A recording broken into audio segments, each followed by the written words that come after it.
Hyderabad financial district కళకళలాడే కాంతులతో మిలమిల మెరిసే గ్లాస్ బిల్డింగులతో మరో కొత్త ప్రపంచాన్ని చూపిస్తూ ఉంటుంది. చూడటానికి కొత్త ప్రపంచమే. ప్రతి ఒక్కరికి అక్కడ పని చేయాలి అనే ఒక ఆశ కల్పిస్తుంది. కానీ ఆ ప్రాంతంలో పనిచేసే వారిని అడిగితే మాత్రం ఇది ప్రపంచమే కాదు, ఒక నరకం అని కూడా చెప్పడం జరుగుతూ ఉంటుంది. ఐటీ ఉద్యోగం అంటే ఏంటి? లక్షల్లో జీతాలు, ఏసీ కార్లు, ఏసీ బిల్డింగులు, ఏసీ రూముల్లో కూర్చుంటారు.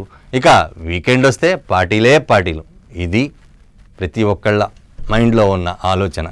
ఆ జీతాల కోసం వారు పడుతున్న వేదన చూస్తే కనుక మరోమారు ఆ ప్రాంతానికి వెళ్ళకూడదని అనుకుంటూ ఉంటారు. యూరోప్, అమెరికా టైంను ప్రకారం మన దగ్గర ఇక్కడ సూర్యుడు ఉదయిస్తాడు.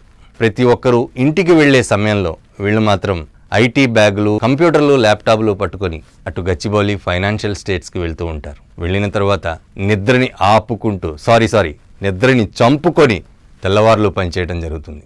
దీనివల్ల భార్యాభర్తలు మాట్లాడుకోవడానికి కూడా సమయం దొరకదు. తను వచ్చే టైంకి పిల్లలు స్కూల్కి వెళ్ళే టైం అవుతూ ఉంటుంది. తను ఆఫీస్కి వెళ్ళే టైంలో పిల్లలు నిద్రపోతారు. చివరికి నాన్న అని పిలుపుకి దూరం అవుతూ ఉంటారు. వీకెండ్ దాకా వెయిట్ చేయాల్సిన పరిస్థితి. ఒక్కసారి వాళ్ళు బయటికి వచ్చిన తర్వాత ఆలోచిస్తే లక్షలు సంపాదిస్తున్నాం సరే, జీవితాన్ని నాశనం చేసుకుంటున్నాం కదా అనే ఆలోచన ప్రతి ఒక్క సాఫ్ట్వేర్ ఎంప్లాయీకి ఉంటుంది. ఇక ఫ్రీ కాఫీ కప్పులు తాగుతూ నిద్రని చంపుకుంటూనే ఉంటారు. అలా అని ఇది ఒక రోజా 2 రోజా కాదు, జీవితం అంతా జరిగే ఒక శిక్ష అని కూడా వారు చెప్పుకోవచ్చు.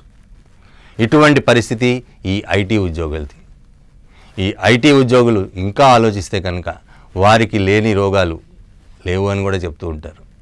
పండుగలు ఉండవు, పబ్బాలు ఉండవు. అందరూ దీపావళి, సంక్రాంతి జరుపుకుంటూ ఉంటే వీళ్ళు మాత్రం ల్యాప్టాప్ల ముందు కూర్చొని ఏదో మూల కూర్చొని ఏదో ప్రాబ్లం సాల్వ్ చేస్తూ ఉండాలి.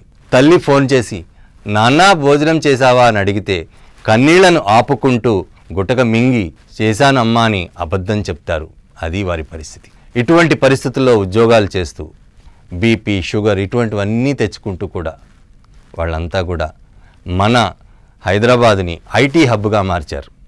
ఈ ఐటీ ఉద్యోగుల సహకారము లేకపోతే కనుక హైదరాబాద్ ఐటీ హబ్గా ఉండేదే కాదని చెప్పచ్చు.